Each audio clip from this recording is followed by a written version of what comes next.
Have you ever been so humiliated in public that you wanted the ground to swallow you whole? Today, I'm going to tell you the incredible true story of Sienna Williams, a 27-year-old art curator who thought she was going on a romantic dinner date with a successful businessman. What she got instead was the most humiliating evening of her life until a mysterious stranger at a nearby table decided to intervene. When Logan Reed, a sophisticated 43-year-old Italian businessman, witnessed Sienna being publicly degraded by her arrogant date, his old-world sense of honor was deeply offended. He made a subtle gesture to the waiter and spoke 4 words that would change Sienna's life forever. "Bring her to me." What happened next involves public humiliation, unexpected rescue, dangerous attraction, and a love story that proves sometimes the most devastating evenings can lead to the most beautiful beginnings. Sienna Williams adjusted her black dress one final time as she walked through the elegant entrance of Rini, Manhattan's most exclusive Italian restaurant. At 27, she had learned to appreciate the finer things in life through her work as a curator at the Morrison Gallery, even though her salary barely allowed her to afford them personally. Tonight felt different, though. Brandon Whitman, the investment banker she had met at last week's contemporary art exhibition, had insisted on taking her to Rossini for what he called a proper New York dinner. Brandon was exactly the kind of man Sienna thought she should be dating. Successful, well-educated, financially stable, and genuinely interested in art and culture. Or so she had believed. Sienna spotted Brandon at a corner table, already seated and checking his phone with a kind of aggressive finger movements that suggested business frustration. He looked up as she approached, his eyes immediately scanning her appearance in a way that felt more like an appraisal than appreciation. "You're late," he said without standing to greet her. Sienna glanced at her watch, confused. "I'm actually 3 minutes early. I've been here for 15 minutes. In my world, early is on time. On time is late, and late is unacceptable." The tone was condescending in a way that made Sienna's stomach tighten with unease, but she forced a smile as she settled into her chair. "I'm sorry." Traffic was heavier than expected. Brandon didn't respond, instead signaling impatiently to a waiter. "We'll have the 2018 Baru," he said without consulting Sienna or even looking at the wine list. "And we're ready to order. The lady will have the salmon and I'll take the Osuko." Sienna stared at him, stunned. "Actually, I was hoping to look at the menu." "The salmon here is excellent," Brandon interrupted dismissively. "Trust me, I know what women like." The waiter, clearly uncomfortable with the dynamic, hesitated. "Perhaps the lady would like to see. She's fine with the salmon." Brandon cut him off sharply. "And bring us some of those little appetizers, whatever you recommend." As the waiter retreated, Sienna felt her face flush with embarrassment and growing anger. "Brandon, I would have preferred to order for myself." "Sienna, sweetie," Brandon said with the kind of patronizing smile that made her skin crawl. "You work at a small gallery in Soho. I eat at restaurants like this 3 times a week. I'm trying to save you from embarrassing yourself." The casual cruelty of the comment hit Sienna like a slap. Embarrassing myself. "Look, you're a beautiful woman, and I'm sure you know a lot about art things," Brandon said, already turning his attention back to his phone. "But let's be realistic about our respective positions here." Sienna felt something cold settle in her stomach. "What does that mean?" "It means I'm a managing director at Goldman Sachs pulling down 8 figures a year, and you're a gallery assistant who probably makes less than my dry cleaning budget." The words were delivered with such casual cruelty that Sienna actually flinched. "I'm not a gallery assistant. I'm a curator." Brandon laughed. Actually laughed as if she had told him a particularly amusing joke. "Curator of what?" "That little tourist trap in Soho. Sienna, honey, curating means selecting pieces for the Met or the Guggenheim. What you do is hang pictures in a storefront." Sienna felt tears prick her eyes, both from the humiliation and the rage building in her chest. Around them, other diners were starting to notice the tone of their conversation, their voices carrying in the intimate atmosphere of the restaurant. "That's not true," she said quietly. I have a master's degree in art history from Columbia, and I've organized exhibitions that 12 people came to see. Brandon's voice was getting louder, more aggressive. Listen, I'm not trying to be mean here, but let's call things what they are. You're gorgeous. You clean up nice and you can talk about paintings in a way that sounds intelligent. That's fine. That's what I need you for. The restaurant around them had grown quieter, other conversations fading as people became uncomfortable witnesses to Brandon's verbal assault. What you need me for? Sienna's voice was barely a whisper. Entertainment, arm candy, someone who can smile and nod when my clients want to talk about culture. Brandon leaned back in his chair, completely oblivious to the horrified expressions on the faces of nearby diners. Look, you're 27 and beautiful. This is your prime earning period. You can either waste it pretending to be some kind of intellectual, or you can be smart and find someone who can actually take care of you. Sienna stared at him, unable to process that someone could be so casually cruel. You're talking about me like I'm a prostitute. I'm talking about you like you're a realistic woman who understands how the world works, Brandon replied without a trace of shame. You think your little art gallery is going to pay for a nice apartment, designer clothes, vacations to Europe? Please, but if you're smart about this, if you play your cards right, you could have a very comfortable life. The wine arrived and Brandon made a show of tasting it while Sienna sat frozen in humiliation around them. She could feel the eyes of other diners, some looking away in discomfort, others watching with obvious disapproval of Brandon's behavior. This is acceptable, Brandon told the sommelier dismissively, then turning back to Sienna. Now, I have a client dinner next week at Leonard, important Japanese investors who appreciate beautiful, cultured women. You'll wear something elegant but not too conservative. I'll send you some options. Brandon, stop, Sienna said, her voice shaking. I don't know what you think this is, but what I think this is, Brandon interrupted, leaning forward with the predatory smile of someone who believed he held all the power, is a mutually beneficial arrangement between two adults. You provide companionship and aesthetic enhancement, and I provide access to a lifestyle you could never afford on your gallery salary. The words hit Sienna like physical blows. She had gone from excited about a romantic dinner to being propositioned like she was for sale, all while being systematically torn down and humiliated in front of a restaurant full of strangers. I think there's been a misunderstanding, Sienna said, reaching for what little dignity she had left. I should go. Oh, come on. Don't be dramatic, Brandon said with annoying casualness. Look, maybe I was too direct. But you're a smart woman. You have to have known what this was about. What? What was about? A man like me asking out a woman like you. Did you really think this was some kind of fairy tale romance? Brandon's laugh was genuinely amused. Sienna, you're beautiful enough to be seen with, intelligent enough to hold basic conversations, and young enough to be worth the investment. But let's not pretend we're equals here. The casual destruction of her self-worth, delivered with such matter-of-fact cruelty, left Sienna speechless.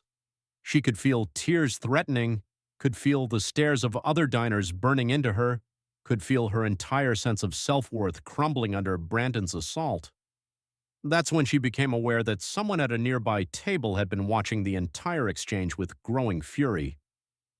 Logan Reed sat at a corner table with two business associates, but his attention had been completely captured by the scene unfolding 3 tables away.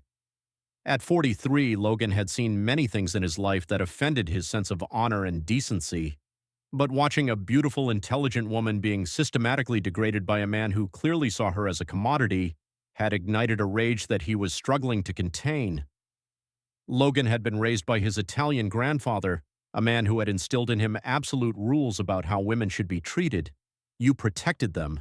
You honored them. You never allowed anyone to humiliate them in your presence. The fact that this was happening in an Italian restaurant surrounded by the culture and values Logan held sacred made it even more insulting. Chia Quilwamo? Logan asked quietly, his voice carrying a dangerous edge. Brandon Whitman, replied Mark Collins, one of his associates who made it his business to know everyone of importance in Manhattan's financial district, investment banker Goldman Sachs, reputation for being. Mark Collins paused, choosing his words carefully. Difficult with women. Logan's jaw tightened as he watched Brandon lean forward, clearly continuing his verbal assault on the young woman who looked like she wanted to disappear through the floor. And the woman, I don't know her personally, but I've seen her at art galleries, museum events. She has good taste, carries herself well, educated. Logan nodded, his dark eyes never leaving the scene at Brandon's table. He watched as the woman, Sienna, he had heard Brandon call her, tried to maintain her composure while being systematically destroyed by a man who clearly enjoyed having power over someone he perceived as vulnerable. It was intolerable. "Excuse me," Logan said to his associates, standing with the fluid grace of a man who was accustomed to commanding attention. He approached the maître, a distinguished man named Joseph, who had worked at Rossini for 15 years and knew exactly who Logan Reed was and what his patronage meant to the restaurant. "Joseph," Logan said quietly, "the young woman at table 7, her dinner companion, is being inappropriate." Joseph's face immediately showed concern. He had been watching the situation develop with growing unease, but had been unsure how to intervene without creating a scene that might damage the restaurant's reputation. "See, Mr. Romano, we have been concerned about the situation. But bring her to me," Logan said simply. "Excuse the woman. Invite her to join my table. Tell her that her presence would be appreciated." Joseph understood immediately. In the subtle hierarchies of exclusive restaurants, there were ways to rescue a patron from an uncomfortable situation that allowed everyone to maintain dignity. "Of course, Mr. Romano." Sienna was staring at her untouched wine glass, trying to find the strength to stand up and walk out with whatever dignity she had left when the amant appeared beside her table. "Scusi, Signorina," Joseph said with old-world courtesy, "but there is a gentleman who would be honored by your company at his table. He is a valued patron of our establishment, and he has noticed that your evening has been less pleasant than it should be." Sienna looked up confused. "I don't understand." Joseph gestured discreetly toward the corner table where Logan Reed sat watching the exchange with intense dark eyes. Even from a distance, Sienna could see that he was extraordinarily handsome, tall, impeccably dressed with the kind of presence that commanded attention without demanding it. "The gentleman is a collector of fine art," Joseph continued. "He believes you might have much to discuss." Brandon, who had been checking his phone again, looked up with irritation. "What's this about?" "Nothing that concerns you, senor," Joseph replied with cool professionalism. "Like hell it doesn't concern me," Brandon snapped. "This is my date and we're having a private conversation." Joseph's expression didn't change, but something cold flickered in his eyes. "Perhaps the senor has forgotten that this is a place where all guests deserve to be treated with respect." The gentle rebuke delivered with perfect Italian politeness made Brandon's face flush red with anger. "Are you kidding me? I'm a regular customer here. I spend more in a month than I do in a year." The voice came from directly behind Brandon, and when he turned, he found himself looking up at Logan Reed. Up close, Logan was even more imposing than he had appeared from across the restaurant. He was tall, probably 6'2", with dark hair showing just touches of silver olive skin and the kind of bone structure that suggested Mediterranean aristocracy. His suit was clearly custom-made, fitting his athletic frame perfectly, and everything about him radiated wealth, power, and barely controlled danger. But it was his eyes that made Brandon instinctively lean back in his chair. They were dark brown, almost black, with an intensity that suggested he had seen and done things that most people only read about in newspapers. "I'm sorry," Brandon said, though his voice carried more confusion than apology. "Do we know each other?" "We do now," Logan replied, his slight Italian accent making even simple words sound elegant. "I am Logan Reed, and I have been watching you humiliate this beautiful woman for the past 20 minutes. Brandon's face went through several expressions: confusion, recognition of the name, and then a kind of calculated defiance that suggested he was weighing Logan's importance against his own ego. "This is a private dinner," Brandon said finally. "I don't know who you think you are, but I know exactly who I am," Logan interrupted, his voice remaining conversational despite the steel underneath.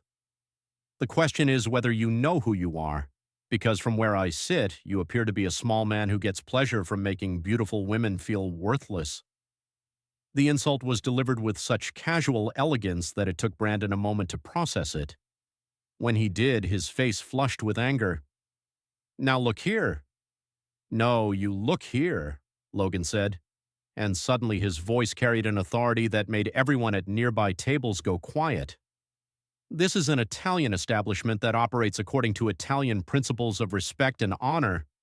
What you are doing to this woman is a disgrace to both."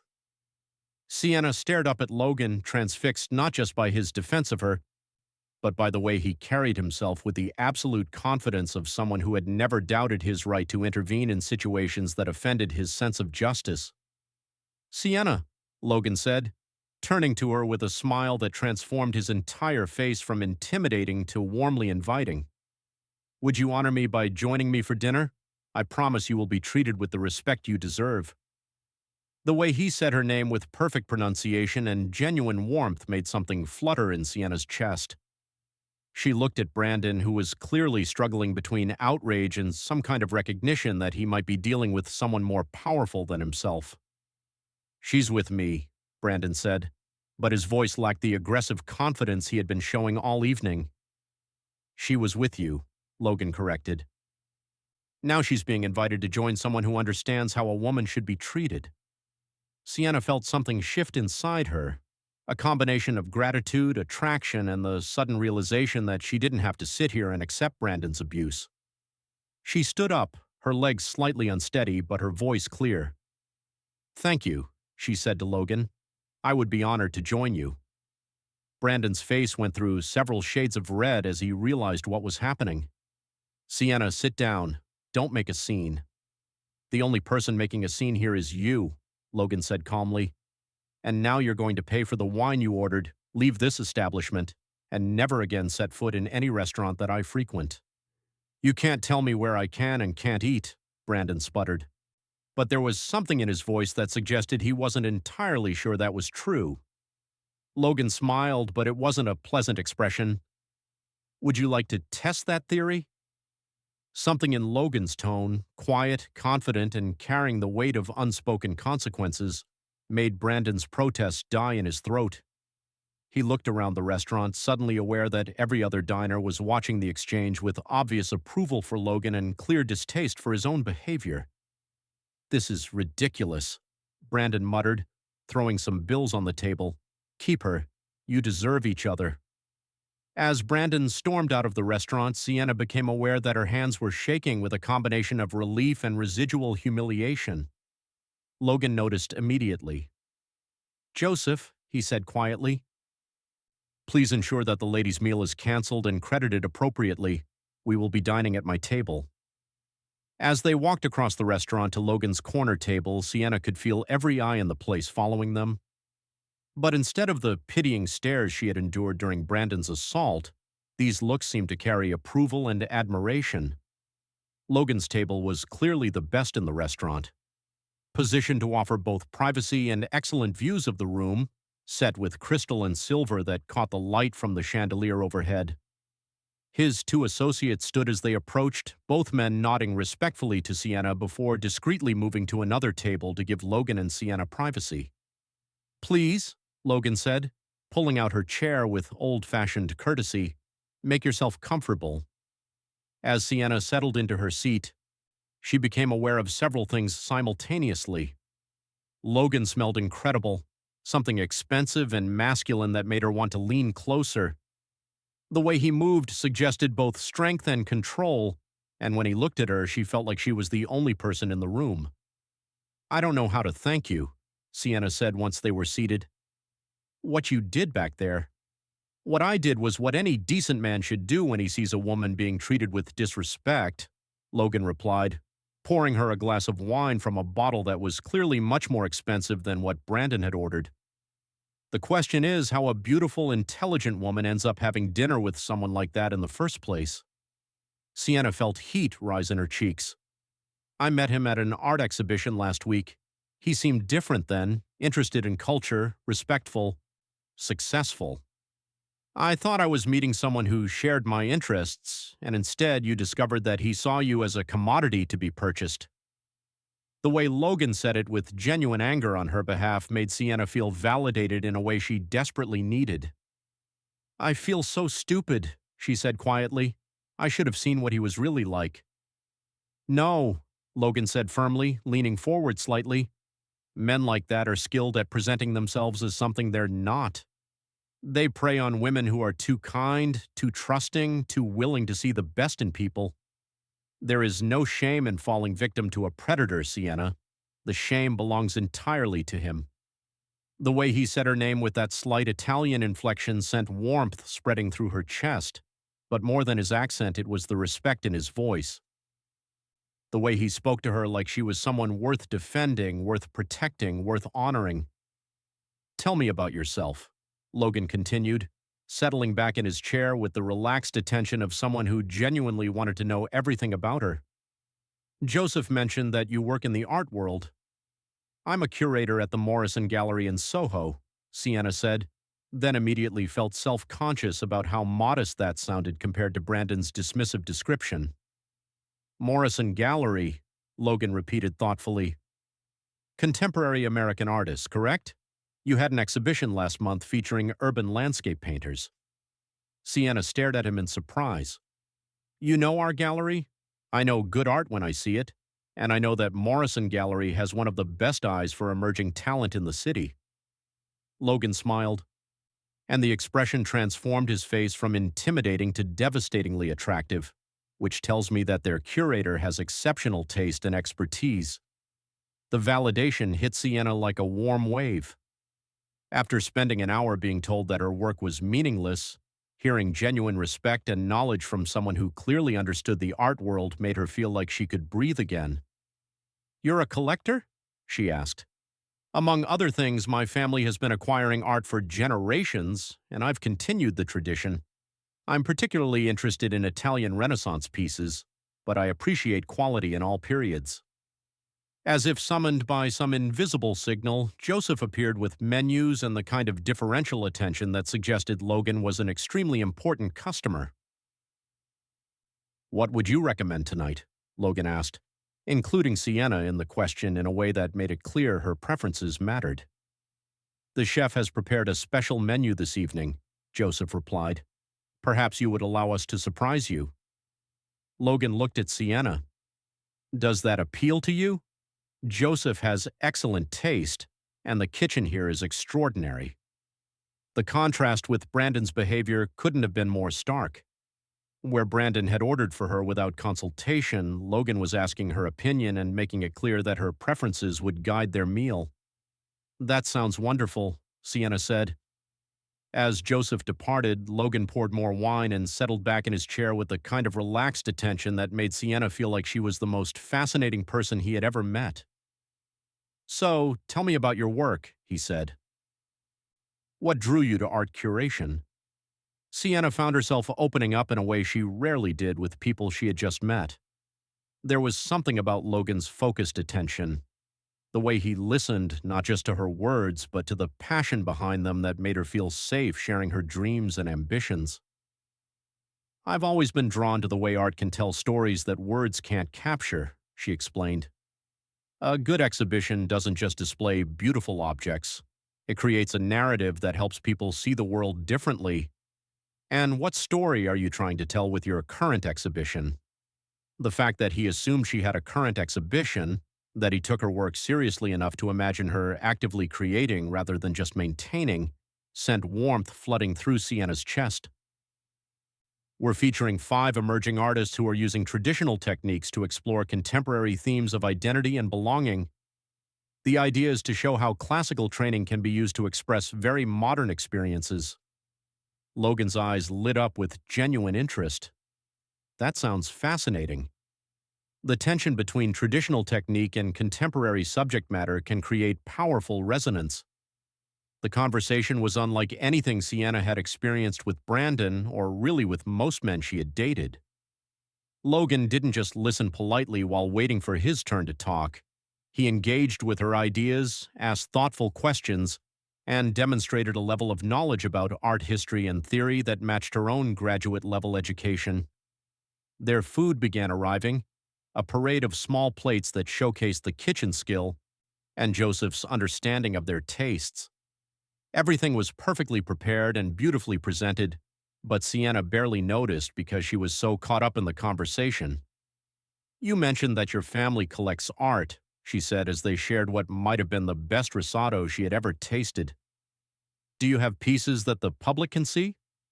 Logan smiled. "We have a private collection that we occasionally loan to museums for special exhibitions. Perhaps you would be interested in seeing it sometime." The casual invitation delivered with just the right amount of suggestion made Sienna's pulse quicken. "I would love that." "Good. I think you would find it educational." The way he said educational with just a hint of something more personal made Sienna acutely aware of him as a man rather than just a rescuer or art collector. He was incredibly handsome, obviously wealthy and powerful, sophisticated in a way that made her feel both protected and desired. "Can I ask you something?" Sienna said, emboldened by the wine and his obvious interest. "Anything." "Why did you intervene tonight? Most people would have just watched and minded their own business." Logan was quiet for a moment, considering his answer. "I was raised with certain principles about how women should be treated. Watching someone humiliate a beautiful, intelligent woman in public." He shrugged. "It was intolerable. But you didn't even know me. I knew enough. I could see that you were trying to maintain your dignity while someone systematically destroyed it. I could see that you were educated, cultured, deserving of respect that you weren't receiving." Logan's eyes met hers across the table. "Sometimes you don't need to know someone's entire history to recognize their worth." The intensity in his voice when he said, "recognize their worth," made Sienna feel like he was seeing something in her that she had forgotten existed, something valuable and beautiful that Brandon's assault had temporarily obscured. "Well, thank you," she said softly. "I don't know what would have happened if you hadn't.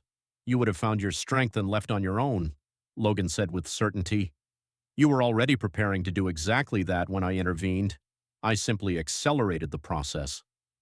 As the evening progressed, Sienna found herself more attracted to Logan than she had ever been to anyone in her life. It wasn't just his obvious wealth and power, though those were certainly attractive. It was his intelligence, his genuine interest in her thoughts and dreams, his old-world courtesy combined with modern sophistication. Most of all, it was the way he looked at her, like she was someone worthy of protection, admiration, and desire all at the same time. "I should probably get going," Sienna said reluctantly as they finished their espresso, and Joseph approached with the check. "This has been wonderful, but I don't want to monopolize your entire evening." "You haven't monopolized anything," Logan said, signing the check without looking at it. "You've made it memorable." As they stood to leave, Logan placed his hand on the small of Sienna's back, a gesture that was both protective and intimate. The contact sent heat radiating through her entire body, and she had to resist the urge to lean into his touch. "Allow me to drive you home," Logan said as they reached the restaurant's entrance. "That's not necessary. I can catch a taxi." "Sienna," Logan interrupted gently, "it would be my pleasure to ensure you get home safely." The way he said "my pleasure" with an undertone that suggested spending more time with her was something he genuinely wanted, rather than just good manners made Sienna's decision easy. "Thank you. I'd like that." Logan's car was exactly what Sienna would have expected, a sleek black sedan that probably cost more than she made in 3 years with leather interior and the kind of quiet luxury that whispered rather than shouted about wealth. As they drove through Manhattan toward her apartment in the Upper West Side, Sienna found herself stealing glances at Logan's profile. Even in the dim light of the car's interior, he was devastatingly handsome. Strong jawline, aristocratic nose, and those dark eyes that seemed to see everything. "Tell me more about your family's collection," Sienna said. partly to fill the comfortable silence, and partly because she was genuinely curious. "We have pieces spanning several centuries," Logan replied, navigating the city traffic with practiced ease. "My great-grandfather began the collection when he came to America from Italy. He believed that surrounding yourself with beautiful things elevated your soul. That's a beautiful philosophy. He was a remarkable man. He built something from nothing, and he never forgot that success comes with responsibility to family, to community, to preserving the beautiful things in the world." The way Logan spoke about his great-grandfather with obvious love and respect gave Sienna insight into his character. This was a man who valued family, tradition, and responsibility. "What kind of business is your family in?" Sienna asked, then immediately wondered if that was too personal a question. "Various enterprises," Logan replied easily. "Real estate, restaurants, import and export. We've been in New York for 4 generations, so our interests have evolved over time." The answer was vague enough to suggest there might be more to the story, but delivered with such natural confidence that Sienna didn't feel like she was being evaded.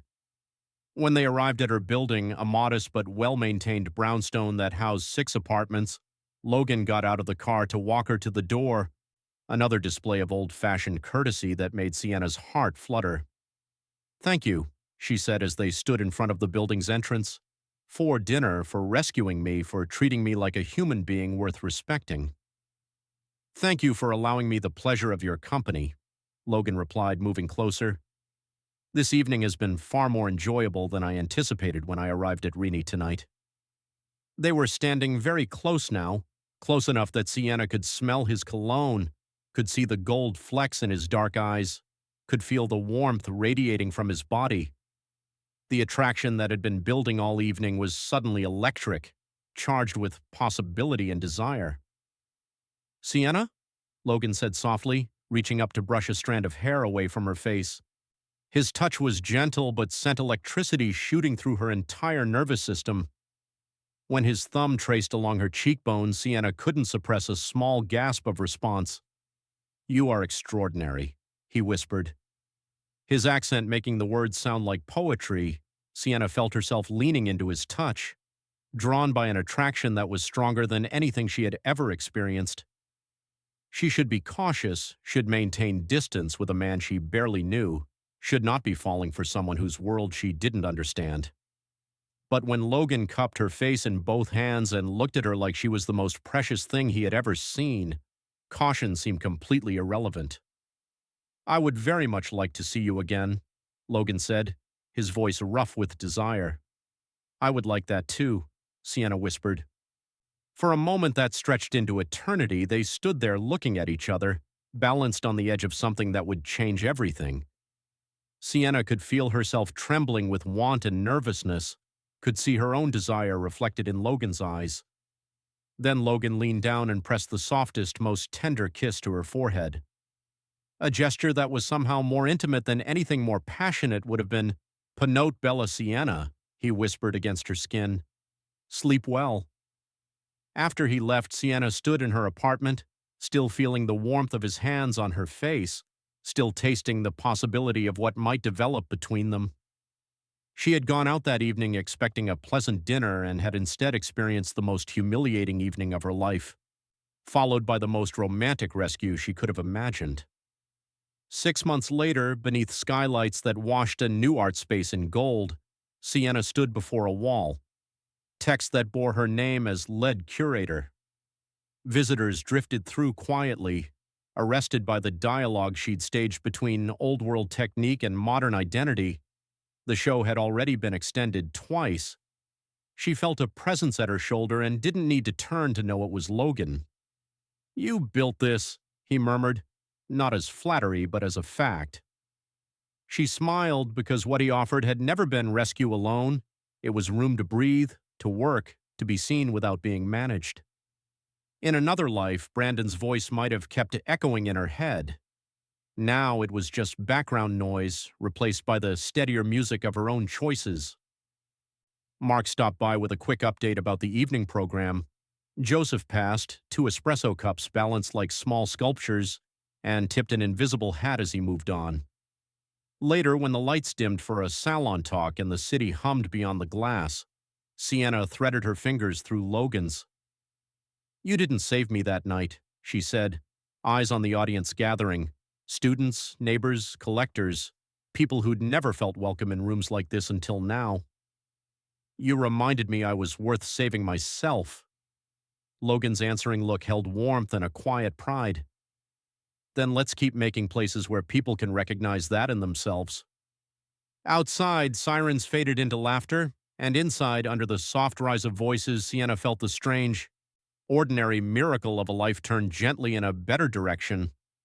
Not by miracle men or fairy tale endings, but by respect, by work, by love that made more room instead of taking it away. And when she stepped to the microphone to open the night, she did it with the certainty that the worst table of her life had led her here, to a new one she'd set herself. If you enjoyed this story and want more heartfelt narratives of resilience and romance, please subscribe to our channel and turn on notifications for the next episode.